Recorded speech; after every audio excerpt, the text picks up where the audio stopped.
World Update 4 for Microsoft Flight Simulator is set to release on the 13th of April.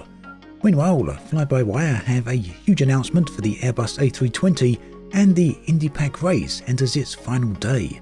So let's take a look at all of that. World Update 4 then will bring some significant new content to Microsoft Flight Simulator. The patch will overhaul France, Belgium, Netherlands and Luxembourg, which comprises a huge portion of Western Europe at around 718,000 square kilometres.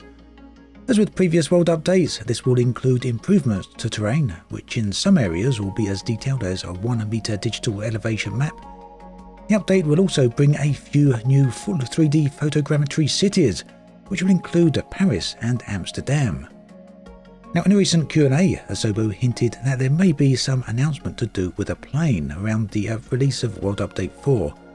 Whilst nothing has been mentioned since that Q&A, I'm personally wondering if this might be to do with Fly-by-Wire's A320, but more on that in just a bit. Two of the announced new high-detailed airports for World Update 4 include Altiport Mashev, that's LFHM, and Nice, LFMN. Now, every time there's a world update, Asobo add a load of new points of interest. World Update 1 contained slightly over 20 new points of interest. The second world update, which focused on the USA, had 50 POIs. World Update 3 for the UK and Ireland had over 70 POIs, and as time goes on, it appears Asobo are adding ever-increasing numbers of points of interest to each world update. World Update 4 then will contain over 100 new points of interest, which honestly I think is seriously impressive. In addition to this, there will be some new building archetypes, such as the UK update delivered with church buildings.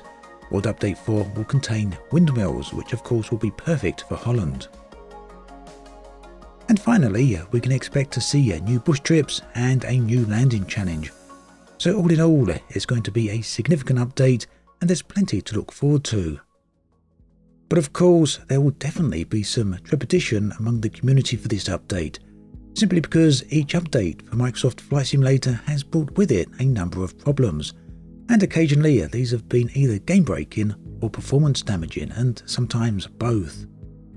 The recent crash to desktop issue has been fixed, however some performance problems do still exist for many players. However, Asobo have indicated a broad window for their feedback snapshot. This shows a summer 2021 window for performance fixes. If I were to speculate here, I'd suspect that this will coincide with the DirectX 12 release. So if that is the case, it kind of makes sense why Asobo aren't keen on fixing all of these problems in the DirectX 11 version, as it's going to be outdated very soon. Before we move on to looking at the feedback snapshot though, there's a bit more information on World Update 4. Asobo and Microsoft have indicated for a long while that they want to publicly test the builds before they go live. It turns out they're going to start doing this with World Update 4. Starting from tomorrow, the 7th of April, Asobo will begin closed testing. On a post to their website dated the 2nd of April, a request for testers was made. The application was limited to just 300 people, so it's very likely those spaces went very quickly. The testing will follow previous testing methods and hence be conducted under NDA and be closed to the public.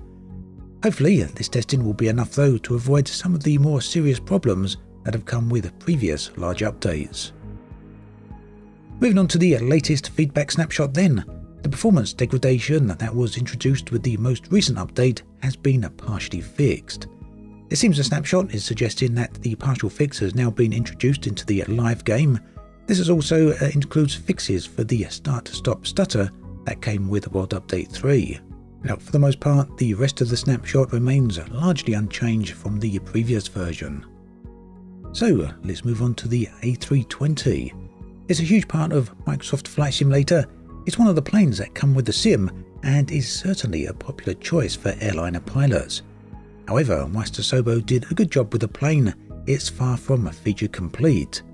And this is where Fly-by-Wire came in, a community development team that has done a huge amount of work improving the A320. Their aim is to bring the airliner as close to study level as possible. In fact, the work's done so far is so good but Asobo are making it possible for this to be brought directly into the game. Recently, Fly-by-Wire announced they will be releasing a new version of their A320 as a standalone product. Asobo and Microsoft have agreed that Fly-by-Wire can use the Microsoft Flight Simulator version of the A320 model for this. What this means is that very soon a fully fledged package with the A320 and all the improvements that Fly-by-Wire have added in will be available. This package will continue to be developed over time. Ultimately, it means that there will now be a study level A320 available. This package will be available directly from within Microsoft Flight Simulator on the marketplace. And what's more, it will be entirely free. More information on this can be found in the video description. Now, community-run events are often a huge part of any long-term game or sim. Microsoft Flight Simulator isn't any different. Over the past few days, the IndyPac Race has been taking place. It's coming to a close very soon, but if you're quick, you might be able to make an entry if this is something that interests you. The race will conclude on the 7th of April. The objective of the race is an endurance challenge departing from Perth, Australia, with a destination of being Sydney Airport. If this sounds like something that would interest you, do check out the link in the video description. That then brings us to an end of this video.